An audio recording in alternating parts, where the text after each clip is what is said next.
Is this helping, the mic? Hear me in the back?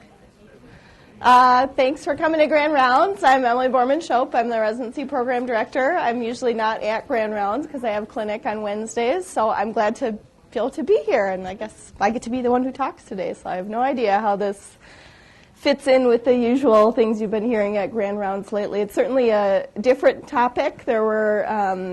There's no pipetting or mice or drugs investigated in what I'm going to be talking about today. When John reminded me that medical education had a slot for Grand Rounds about 3 weeks ago, I went, oh, man.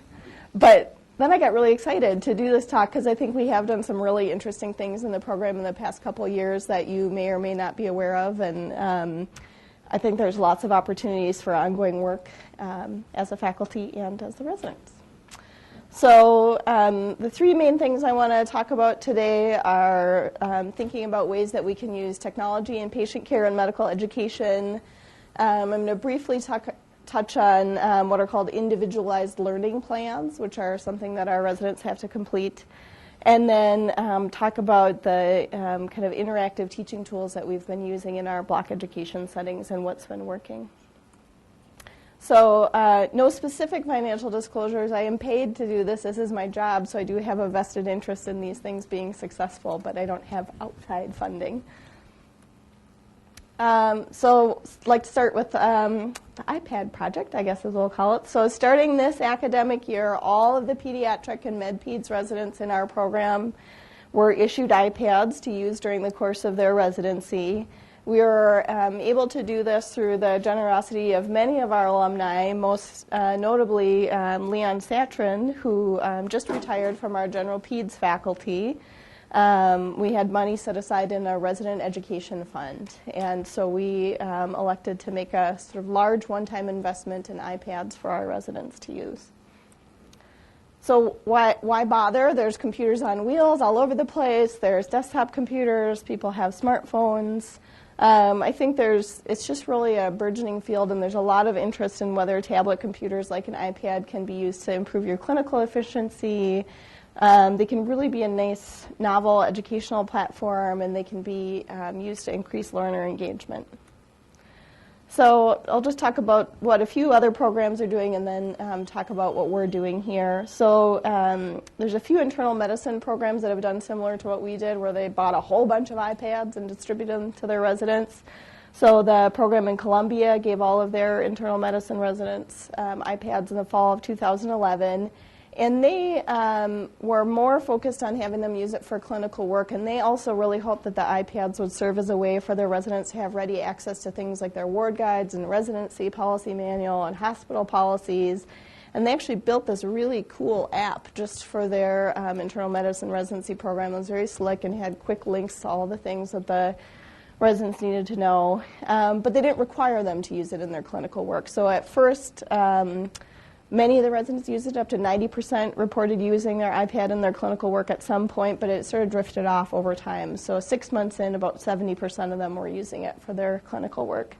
And I just put this in because it's interesting, and it comes up in how our residents are using it, that you can see that most of the way they're using it for hands-on patient care is in reviewing the data, looking at notes, looking at labs, looking at images, and much less for things where you have to manually input. And most people will say that the interface on the iPad is just not very comfortable for that because it's typing on a flat screen or you have to carry around an external keyboard. Disappointingly for them, I think they put all this effort into this really cool app, and only 20% of their residents reported that they access that on any kind of regular basis. So it suggests that you may want to think carefully about where you devote your effort. Chicago did the same thing with their internal medicine residency program 2.5 years ago now, and they were really focused on clinical efficiency, and they did it sort of in collaboration with their hospital because they had a real shortage of computer workstations. So they saw it as a cheaper way to put sort of workstations in the hands of the residents. The residents felt more efficient. Subjectively, you asked them, are you more efficient now that you have an iPad? 80% of them said they were more efficient. And there were some subtle differences in how early the orders were placed. The graph is small, but the sort of bottom line is that about 5% of orders were placed earlier. More of the orders would be placed by the sort of night shift or post-call team, so it seemed to facilitate in some regard wrapping up some of your work before you hand it off. But it's sort of a small number, and they weren't able to go one step farther and say were discharge times earlier or tie it to any more discrete. You might extrapolate that getting orders in earlier would make things move more quickly, but that's the level of data they had when they published this.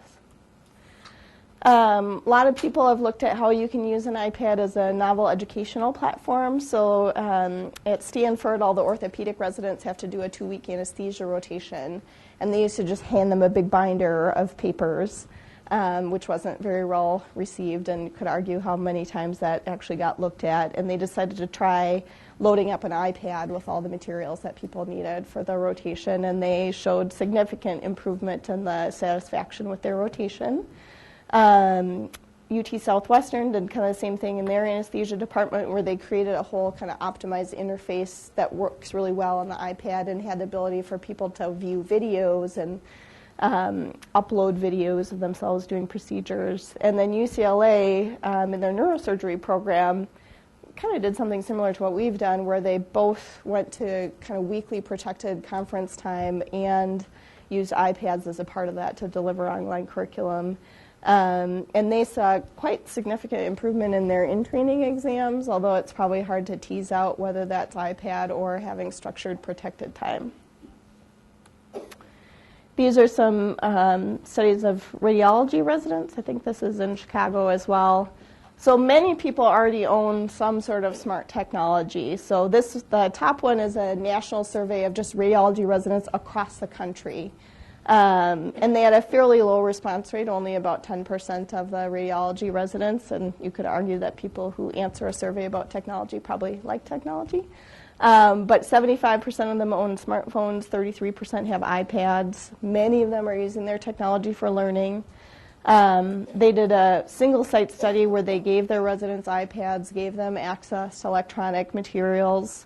90% just sort of reported overall that they felt their residency experience was enhanced, and they did quite detailed, how often do you read from this type of source, how often do you read from that type of source, and they studied more. Not surprisingly, the amount of people who were reading an actual book decreased once they were given access to an iPad with the same book in electronic format. So here's our experience. Before we handed out the iPads, we surveyed all of our residents just to say, how are you using technology? So we had quite good response rate. Thank you, residents, for answering surveys when I send them out. And we didn't specify between smartphone and iPads. We just said, do you own an iPhone or an iPad or some sort of smart technology? 90% of people did. Of those who didn't own one, most of them said expense was the barrier. 87% said they were using their smart device, be it a smartphone or an iPad, for their clinical work, and 24% said they were using it in some way for patient education. So just about 2 weeks ago, I did a kind of a follow-up survey. Again, we've got a nice response rate, 78%. And 80% of residents report that they're using their iPad for clinical work in some way. Of those who aren't using it, people say that the interface with the EMR can be a barrier. We have a reasonably nice interface here in at Hennepin through the Citrix app. At children's hospitals and clinics, there is no ability to interface with the EMR through an iPad, at least not that I'm aware. The residents can correct me.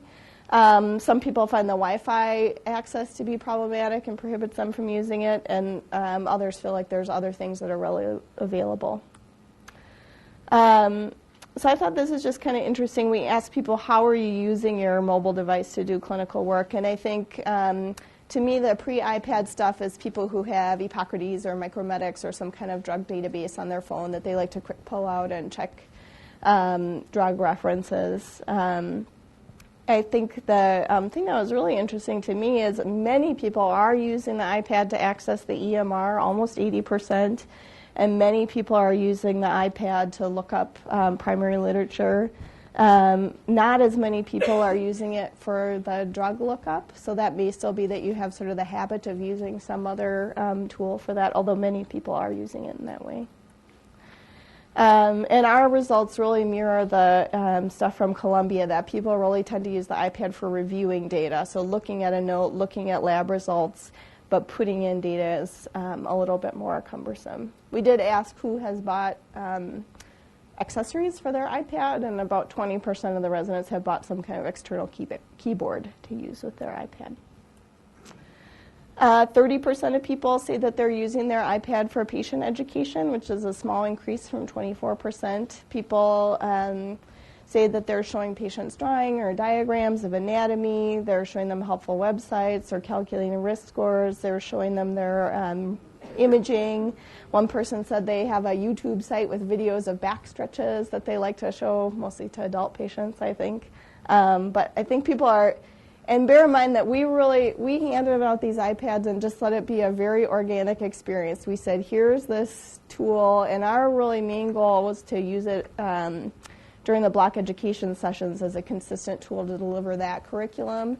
And we really hoped that the residents would discover interesting ways and kind of point us in the right direction for future projects.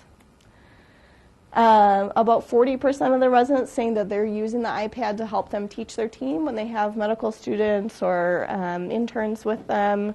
A lot of people are really liking using Dropbox or Evernote to keep collections of articles and PowerPoints. Some people have tried using Keynote, which is sort of the Apple version of PowerPoint. A couple of people mentioned that they use the visual diagnosis app to do kind of quizzing on different skin conditions and rashes, and many people comment that they really like it as a way to sort of keep all of their articles and handouts in one place that they have with them.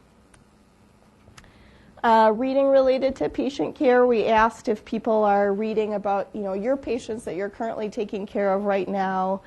Are you using your iPad to read about them? And I haven't done statistics on any of these. That'll come later. I would say this is probably not very different. I would say there's probably a small subset of residents that love their iPads and use them all the time. And I think for other residents, they've been a really useful tool, but not perhaps to the same extent. But I just included some quotes from the residents. Portable means to quickly access materials to complement my clinical practice. I read a lot more on the wards because I can access clinical reference materials on the go. We also asked about just using it just to do kind of general knowledge, so reading, keeping up on New England Journal or recent peds or those kind of things. I think qualitatively there certainly is some increase in how often people report doing that after they have the iPad. And granted, we asked the question in such a way this is just reading that people are doing on the iPad, not reading overall. And at least for some people, they feel like the iPad really has facilitated them doing more reading. We had people sort of rate a bunch of different apps that they have liked using. We keep a sort of listing on our internal Moodle site of apps that people have liked. Dropbox and Evernote come out as some of the most popular. The Citrix app for accessing EPIC, people like the New England Journal. Dynamed is sort of the similar to UpToDate through the Biomedical Library. The Johns Hopkins Antibiotics Guide, many people liked. LactMed is a resource to see if drugs are safe in breastfeeding, and here at Laney Handbook is available as well. Redbook Online was not very highly rated, although it is available as an app. I don't mind it, but not as many people were using that. So that's just another thing that I thought sort of really nicely summed it up. Essential part of my clinical work, important for my own education, point-of-care decision-making, and for patient education. We thought we'd ask the faculty, what do you think about all the residents having iPads? I don't know what my percentage is because I sent it out to a very wide net of people. I would guess this is probably about a 40% response rate, which is quite good, actually. So 90% of faculty who responded to the survey own a smartphone, 60% own an iPad. But the faculty report 48% using it in their clinical practice, which is less than what the residents are doing. Just sort of asked, have you seen the residents using their iPads? So even though 80% of residents say they're using them in their clinical work, over half of faculty say they've never seen the residents using their iPads. And I had several comments that was like, oh, I thought we scrapped that project because I've never seen the residents with an iPad. Some of it I think is rotation specific, like I think the residents aren't using them as much in certain places, like in continuity clinic or on certain rotations where the computers are really readily available. Whereas other rotations, they are more handy, or I think certain residents, like I said, tend to use it on all of their rotations. Again, just sort of qualitatively ask the faculty, do you think an iPad could improve clinical care? 11% said to a great extent, 66% said to some extent. And then certainly when we were starting this, there were sort of questions about, well, will people be distracted if they have this new technology? Are people just going to be, on Facebook or playing Angry Birds Star Wars or whatever other fun things you can do with the iPad? Not that I would know about those things. And I think there's a good portion of the faculty that range from very concerned to somewhat concerned about that. But I would say the majority of the faculty are not concerned about distraction or inappropriate use. I think we've really just gotten started with this, and there's so much more we could be doing. Our child family life department here at AMPLATS actually does really incredible work with the iPads, I think, to prepare kids for procedures and surgeries. I just had a little 5-year-old who had to come in for a minor procedure, and he was like so excited to have surgery because of the interaction he had had with child life and like playing on the iPad to learn about his procedure. And I think there's just tremendous, that's a totally untapped area of how you can use technology to do patient education. So I love to see residents or faculty working together to think about how we might use the technology. I think it continues to be helpful to have us share as a community which technology is working well. There's a lot of nice ability to sort of push out content. We haven't done very much of that, and I think we sort of find the balance between having it available on a centralized website versus pushing the content. And I think another area that's really untapped but could be quite interesting is doing some video conferencing, either as the faculty who's on call checking in with the night shift resident and doing that via FaceTime or Skype. We know clearly many of the faculty have iPads, and all of the residents do. So I think there's some nice opportunities there. One of our residents in the big snowstorm yesterday was able to video conference in for one of their adolescent medicine lectures. So that was pretty cool use of our technology. So I think lots of opportunity. I think it's been really quite successful for us in the setting of block education and what we meant to use the iPads for. And I'm really pleased to see what the residents have explored and used it for, left to their own devices.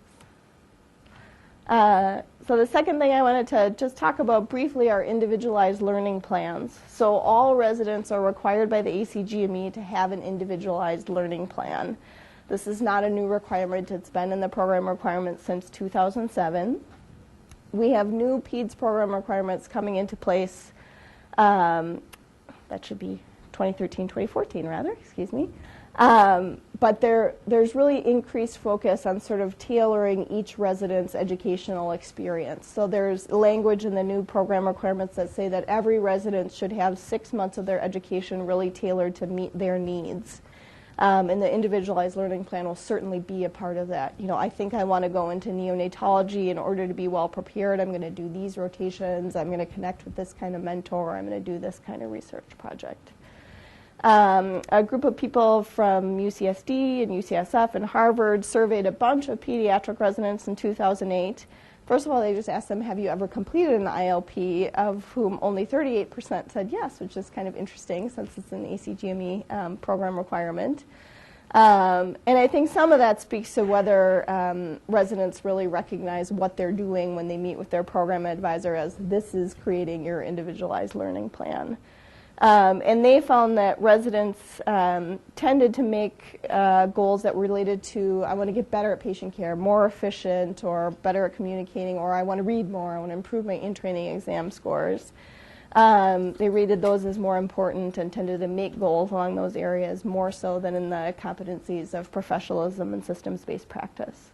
And residents tended to report that they could tell or they felt like they made better progress in their goals that related to patient care.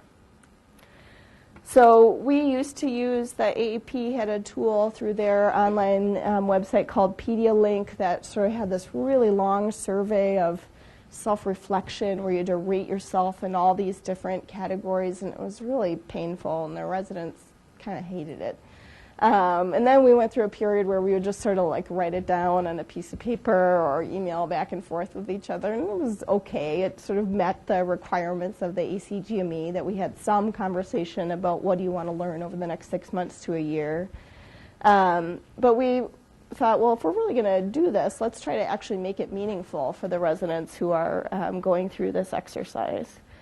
So what we decided to do was really put specific emphasis on the intern year and have them create sort of little mini ILPs just based on the rotation they're on.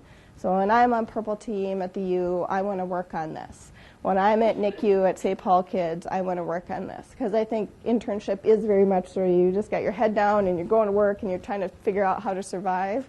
And so we said, well, that's fine. Let's capitalize on that and really let people make some goals that are within the context of that learning experience. We created a Moodle site, and each person would submit their learning goals for each rotation to their program advisor. And then their program advisor would write back to them and give them electronic feedback on their goals. So this is just a little bit about what the Moodle site looks like. There's sort of an overview, and then each rotation has a little mini slideshow that has the goals and objectives for the rotations and kind of what you can expect. We created a little brief 4-question quiz for each rotation, just kind of rating yourself on the skills that you're likely to need to use on the rotation, and then just ask people to complete a brief learning plan. So this is an example of one that, a really quite thoughtful one that someone wrote. They're not all as long as this, but that someone wrote, talking about how they really wanted to work on not keeping a narrow differential and really wanted to even treat routine admissions through that lens of considering all of the different possibilities. So they put in their plan for the rotation here, which depending on how fast you are reading, you've read it.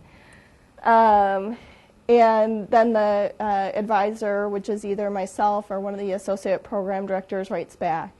And what we try to do is sort of say like, wow, that sounds like a great goal. Here's some things you might use. Here's a person you might talk to. And then we send it to them electronically. I think some people tend to make very inclusive goals that are sort of like everything you would hope to achieve over the course of residency. So some of what we try to do is help people pick something that's specific and achievable. So we got feedback halfway through last academic year, things that people liked about it. They liked that they got to have feedback from their advisor on a regular basis. Felt like it helped them get to know their program advisor, even though it was just electronically. Really helped them to sort of focus on, I'm here to work, but I'm also here to learn and think about what they might learn on a given rotation. But they did note that sometimes it sort of felt like just another thing I have to get done. And they gave some suggestions for improvement, better reminders. We heard many times that people said, could you share my goals with the faculty? Could you tell them what I'm working on? And we said, well, can't you just tell them what you want to learn? But that was sort of like, ooh, that made people feel very nervous, which I think is a whole other interesting conversation. So we asked on our end of the year evaluation how helpful people think the individualized learning plans are. And the rating went up from 2.3 to 2.7 with trying this new process. So we've continued to do it this year. It's pretty labor intensive because the interns put it in, the program advisors write back, we copy the stuff out of Moodle, and then we send it out to the faculty. So I by no means would say this is a well-greased system. I think the concept is good. But on a few occasions, faculty have actually seen someone's learning plan and then taught them about the very thing that they want to learn, which seems so simple, but that's sort of like the holy grail of what we're trying to achieve here. Somebody says, I'd like to learn about tube feedings and formulas, and faculty says, how about I teach you about that? Other faculty have said that it really helps them to feel more comfortable giving a resident that critical feedback. If you know that resident is working on being more efficient with their documentation or working on their verbal presentations, then you can easily say, like, oh, I saw your learning plan and here's what I see you doing. I think the timeliness of sharing the information has been a challenge, and I think we need to continue to figure out ways to do it better, because I think that the concept is good, and I think when it has worked well, it's been really positive, but I think there are some logistics that have gotten in our way.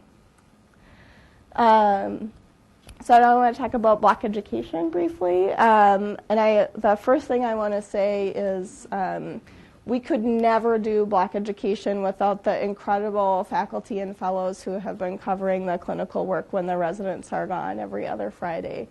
I recognize that that's a huge additional workload that we have asked as a residency program, and I just want you to know how grateful we are, and I think this has just been so positive for our residency program. I think it is the right thing to do, and I think we just have to sort of keep pushing through the clinical coverage issues because some really good things are happening.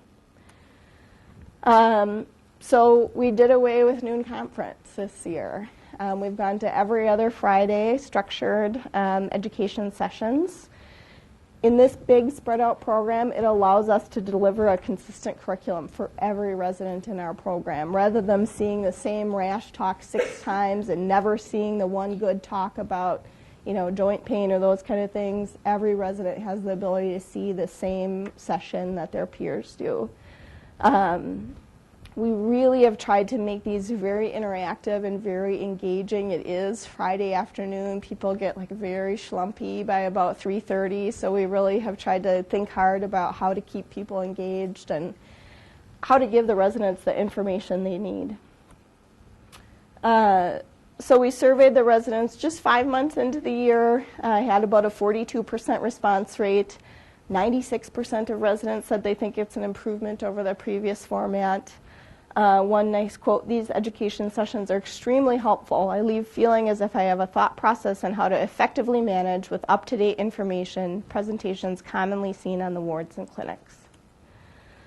So when faculty are hosting these sessions, we've been meeting with them and kind of built a little toolkit of different things you can try to do to make the session more interactive. We've been doing a lot of interactive pre- and post-test and audience response. Some of the faculty have done Jeopardy. We've tried quite a few small group case discussions. Some of the faculty have tried to sort of start out with getting a needs assessment of the learners. What do you want to make sure to learn about today?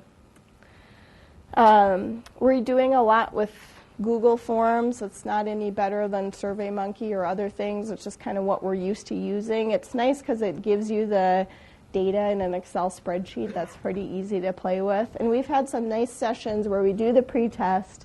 The faculty is able to pull up the pretest and look at what people have answered and say, wow, I can see that no one knows which antibiotic we should be using to treat enterococcus. I'm going to make sure that I really highlight that when I talk to you guys today. And then at the end of the session, you can do the post-test and you can see if people actually learned what you were hoping they would learn. And I think there's some nice potential for us to do some follow-up questions to see what knowledge retention is like 6 months or a year after you've had the talk, if the sessions are effective. Real-time audience response, we're sort of using the same format, but instead of answering all the questions at the get-go, people have done almost more like a board review where you ask a question, that people put in their answer, you see how the responses come in. And residents noted that that made them feel more engaged and sort of made it feel more collaborative, even though you weren't necessarily, verbally interacting with the person who is speaking. You felt like you were giving your input into the session. And people like that it kind of gives you a sense of where you stand as compared to your peers. Jeopardy is obviously just sort of a fun way to do the same kind of things. There's a nice PowerPoint template to do that. The chief residents have been absolutely amazing in helping the faculty to get these sessions going, so they've been happy to sort of build things for our faculty who are interested but haven't done these things before. I think the small group sessions have been really very effective. We just had the GI session about 4 weeks ago, and it was so well received. I think the one downside is the faculty rotated around between rooms. So, Sarah Jane had to go around and talk about GERD, 4 times for 3.5 hours in a row.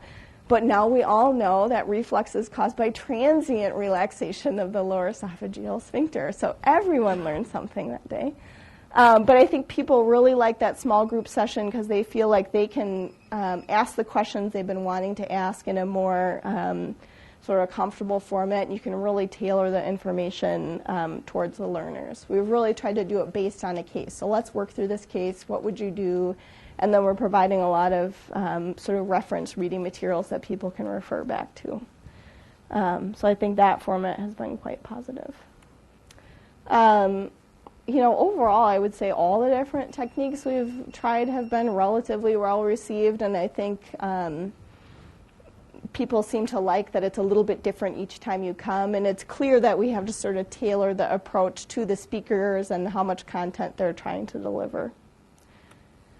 So how will we know if this is an improvement over what we used to do? We'll be able to look at our in-training scores. We can look at our board pass rates. I think this was hugely positive during recruitment. I had many applicants say how innovative they thought this approach was and how they thought it really showed them how much we value education. We do a program evaluation at the end of every year, and we added some questions last year to try to get at some of the things we thought might change with moving to block education. So we asked, how satisfied are you with structured educational activities? With 1 being very unsatisfied, 2 is somewhat unsatisfied, 3 is somewhat satisfied. And we're sort of averaging between somewhat unsatisfied and somewhat satisfied. So that's not good enough. How engaged are the faculty who teach the sessions? One of the things that it was frustrating for the residents because they could never make it to noon conference because of their clinical workload. And then the poor faculty who had been planning on giving this talk for 2 months and had worked on it would show up and there'd be 3 people there who would sort of trickle in and out. So I think it was hard for the faculty to feel excited about coming to give a noon conference some of the time. And then the last one, how often do clinical duties prevent you from attending structured educational activities? 1 is never, 5 is always. And 3 is sometimes, and we're way too far towards always. And I think particularly in the winter months at our busy clinical services, it's rare that the residents will be able to attend noon conference. In the new sort of way that programs are accredited, we don't have a big site visit every 5 years anymore. The ACGME takes rolling information from our resident survey and from our faculty survey to sort of take a pulse on how we're doing as a program. So there's been some, we don't ever get to see the actual questions, only the residents do, so we just see the theme of the question. And there has been some question about, is your clinical education compromised by clinical service? And they kind of changed the way they reported it. So in the 2009, 2010, and 2010, 2011, at least half of our residents said that their clinical education was compromised by clinical service, at least sometimes, verging towards often. And that's much higher than the national mean. Last year, they started reporting it more on a 5-point scale, with 5 being rarely compromised by clinical service needs, and we're also below the national average there. So I think it just sort of shows us, and we never know sort of what a given resident is thinking when they answer these questions, and sort of what it means to them, what's the service and education, I think is another long conversation that we could have. But I think this is just another piece of information that we could use to help us to understand if providing this protected educational time helps the residents to feel like we're trying to find that balance between service and education. So I have to give special thanks. Sophie Gladding is our PhD education specialist who's been really instrumental in all of these projects. Jonathan Kopel, our biomedical librarian, is such a great resource. Every time I ever ask him to look anything up, like within 2 hours, he sends me 10 great high-quality articles. So he's if more people start taking up his time, I won't get the quick response rate. But he's been super helpful. And then Julie Bennett, one of our chief residents, really helped to gather that information about block education, and she's going to be presenting that this spring at the Association of Pediatric Program Directors spring meeting. So that's what I have.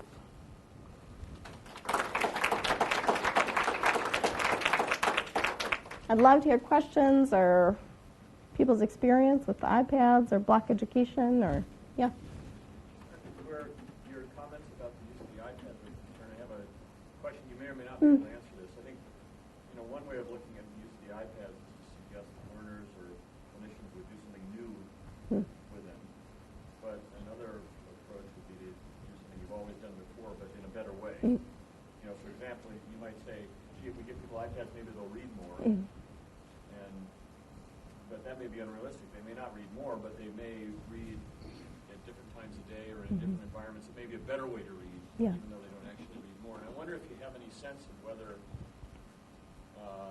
the iPads have given access to processes that people have been doing anyway in a way that is either more acceptable or more seamlessly integrates with the rest of the work. Whether it's reduced the stress level, I guess, is another way to look at it. Any of the residents want to comment on how you're using your iPad?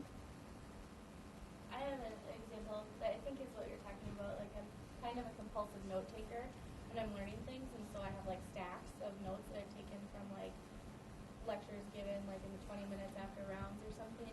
And with my iPad now, I use all those notes on Evernote, and so not only are my notes all centralized, so I can access them at any point, and then I don't have as much paper. I can also search them by search terms.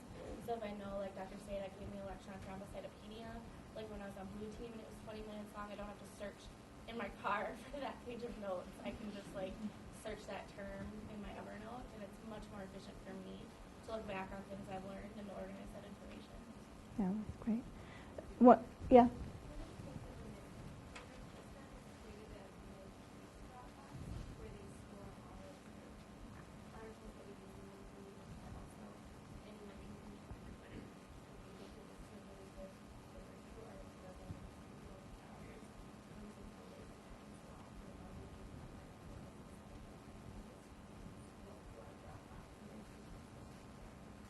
That's great.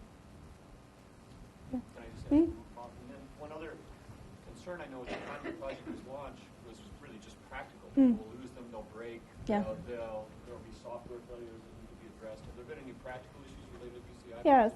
We worked with the academic health center's IT security department, and we asked that the residents install a security software application called MAS 360 that requires you to put a strong password, and it gives us the ability to wipe the content of the iPad if it's lost or stolen. The one iPad was misplaced for a period of 2 or 3 days. It was safe at the children's security desk, and no data was lost. None have been broken. So I feel pretty comfortable in the security of the data, and I think they're actually quite sturdy, so I don't think anyone has broken theirs, unless they did and then they're embarrassed to say. So yeah, I think the security is less of a concern than people might think. But you have to be mindful of it and sort of plan for it ahead of time.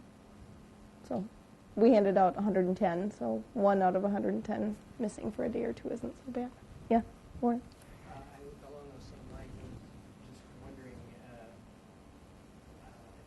so within the EMR, you are HIPAA compliant, but you begin to use the other features of the iPad, such as photographs of patients, or keeping patient records in other parts of your iPad. I can understand why, I assume it can be quite Yeah, the whole thing. But what instructions are you giving in terms of social media use and other things that maintain HIPAA compliance? Yeah, I mean, I think the social media use isn't really iPad specific. I mean, we have a general social media policy for the residency program, which is you should not be posting any patient information on social media. And didn't ask this question, but I would suspect that giving residents iPads did not cause anyone to start using Facebook who hadn't been before. Maybe it did, I don't know. And I think that sort of storing other information, one of the things that is a possible tool for us is the AHC has actually created a secure web-based server, sort of like our PEDS drive that we all have on our AHC computers that you can access through the web. It's sort of clunky, but that's one of the things we looked at is what if people wanted to do their sign-outs and have it sort of on the iPad, could we do that? Like at Children's, they're still doing Word documents and keeping them on this like secret folder in the Children's Share Drive. And the interface doesn't work very well. So, I would say generally we've been discouraging people from just having sort of in their Dropbox folder sign-outs or things like that. People are still doing those in the secure way that we always have been. And the Citrix application for accessing it through the EMR is quite secure because it logs out every time. How about the university's email? What's its security level? When we exchange, I mean, this is all on the iPad. Yeah. Just in general, where do we stand on that? Yeah, I mean, I'm not I think the most pristine answer would be that if you're on a Wi-Fi, like at Caribou Coffee or something, and doing your email, the most safe way to do that would be to do a VPN onto the university network and then access your email. That would be the official party line of how to be as safe as you can, and that you shouldn't be, of course, putting any patient information in email, probably. Many people do. It's just practical. But I think when you're not on either a Fairview Wi-Fi or a U of M Wi-Fi, I think the most judicious thing to do would be to VPN, although not everyone does that. I mean, the issue with the use of PHI and emails is just we shouldn't be doing it. Yeah, it's quite simple. You don't have to look any further than the issue that happened with UNP earlier this year where an email got out to every billion people about someone's scheduled surgery. And it was not only embarrassment to the organization, but a really significant breach of patient confidentiality. Yeah. Have you guys been keeping track of patient incidents, as the lawyers like to call them, since residents' time has been being on the actual floor has been decreased? Because I think that's an important thing. Sure. Another marker of to look at. Right. I think it should be looked at. Yeah. Because I know that most of the residents that have rotated with the state, they feel that they are overwhelmed, especially like when they have to go to these block education meetings that you guys have. And so, I mean, is that being addressed? I tend to hear about them when there are an eye care that involves a resident, and I anecdotally have not had any specific issues related to a Friday afternoon when the residents weren't there.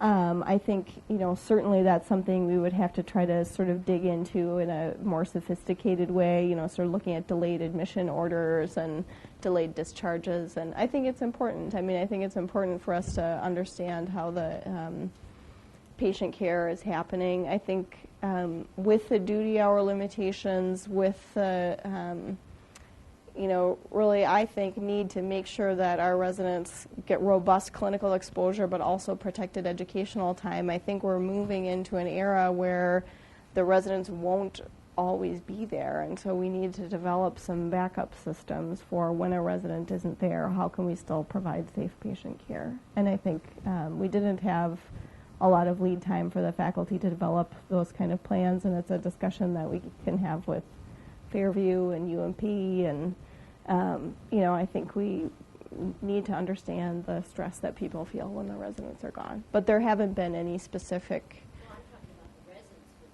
stressed. Yeah, so we've made some adjustments. We've had some extra help here at the university on Friday nights. We have a kind of a float person come in from about 5 to 9 to help sort of tuck in some of the admissions. I think that has been quite helpful because we did hear that loud and clear that it was stressful to come on for the night shift and try to figure out what had gone on in the afternoon. So I think that has helped to some extent. I think it's stressful when they have to finish their work and go to continuity clinic. I think it was probably stressful when they had to finish work and try to come and hear me give grand rounds today. And so we just have to find ways to find that balance and try to do our clinical work more efficiently if we can. And,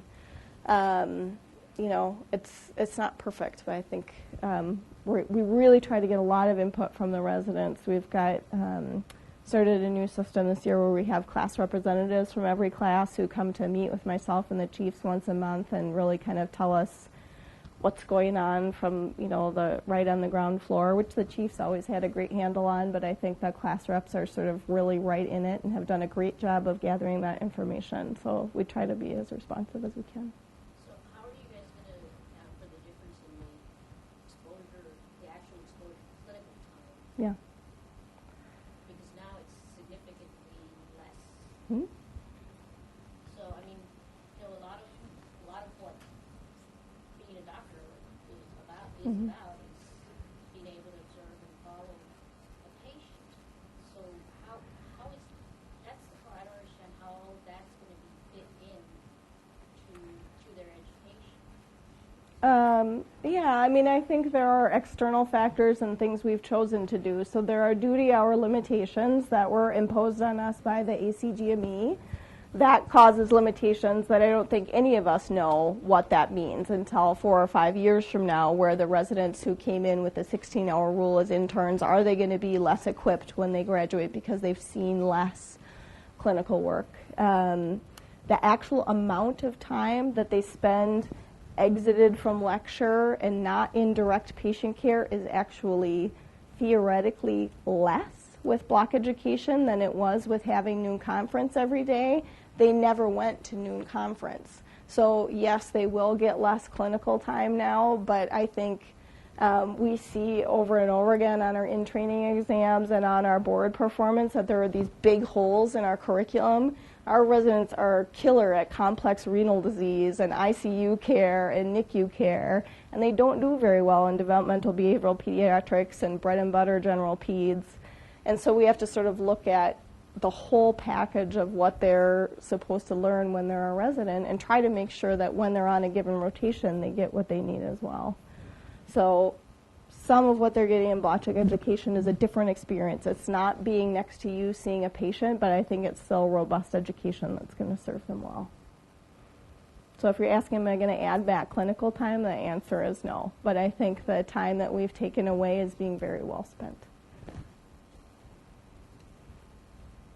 It's a new system. I mean, it's very different, and I think the duty hour rules have forced a lot of these changes. I didn't make those rules, and I am concerned about them. I mean, I think the shift work creates a lot of stress for the residents, and they feel like they spend all day worrying about handing off their patients, basically. But that's the hand we're dealt by the regulations, and so we just have to figure out how to do it effectively within the rules that are given to us. No simple answers. Other comments or questions? Yeah, Nimi. Emily, is there a formal or informal resident group that's working on expanding the applications of using the iPad? They just, you guys get together and share? It's mostly grassroots right now. John Knight, one of our third year. Oh, if there's any kind of sort of informal or formal group working on how we might use the iPads in different ways. Right now it's been kind of grassroots, so John Knight, one of our third years, has created this really wonderful Evernote collection of articles that he's going to share with all the residents. And I think, like what Abby's doing, and I think it's been sort of interested people finding each other, but I think that's a great sort of project for next year. Because what you stumbled upon, your colleagues would probably want to know that you're doing that and might want to adopt it. Yeah. Great. Yeah. I'd also like to encourage that toward the individual learning plan at the start of the rotations, it's really helpful if the residents come in with some targeted information. They want to make sure they get the rotation. And I'll tell you, the faculty love to know that right from the start. Part of the, right, and so part of the problem we have faced is that we thought, well, it's probably nice for them to have a couple days on the rotations. They sort of know what it's like. And I'm not so sure that's necessary. So they don't really fill it out until usually Friday of the first week. And then we have to spend the next 3 or 4 days gathering up the information. And then it sits in my email inbox. Anytime I'm inserted into the process, it just causes delays. So I think I would love to see that exactly, that it's basically like within the first 2 days of starting a rotation that it goes out to the faculty. And I just sort of started doing it with the faculty here, and I don't know whether the whole division wants to see it or just the people on service or... I think what you said also, just have the resident bring it, sit down with the faculty. Well, yeah, maybe we should just, I know, but you know how it is, you get busy on the wards, and it's like you're coming into the NICU with 40 babies and be like, also I have this piece of paper with my goals. But I think it has to be a mutual expectation. Yes. And you're absolutely right. But as I said, I think... Yeah, so if everyone agreed that we want to spend time on this, and on the first day I come on service, I'm going to ask you, what's your learning plan for this month? That would be great. That would be great. And I think that's something that we didn't do enough of, is engaging the faculty to let you know we were doing this process. Yeah. I know different rotations have different setups and how they do the education, but on adolescent medicine, we do have some didactic time set aside. And one of our second year fellow, I don't know if she's here, she came up with the idea of actually emailing the residents and saying, I have a fixed talk and then I have a free-for-all talk. Tell me what you want that talk to be about. And they kind of email through during the month, and then she pulls that out at the end. So that's one creative way of doing it. Yeah. And we sort of have a list of topics that are expected, pulmonary wards, and try to encourage them to think through those. Yeah. But I think just having that expectancy both of the faculty and Yeah. the residents would be great. Yeah.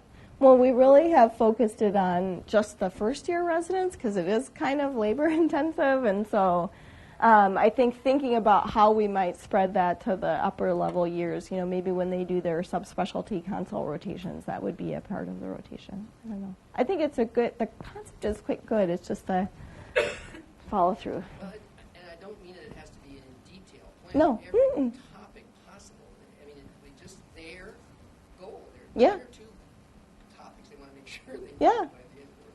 Well, and the other point I really wanted to make is these are complementary to what you tell them you hope they will learn about. So every rotation has the goals and objectives that you say when you rotate on pulmonary, I hope you're going to gain this skill set. I hope you're going to know how to interpret PFTs. You're going to have a decent understanding of CAF and asthma and chronic cough. And this was what it will look like for you to know what you were supposed to learn on this rotation. And then a resident comes in and says, I definitely particularly want to learn about asthma management because I have clinic at HCMC and I have all these patients with poorly controlled asthma. So isn't that great? Then you can have this really rich conversation and make sure they get that.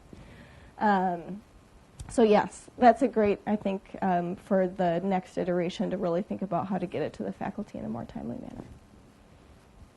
Great. Thank you all very much.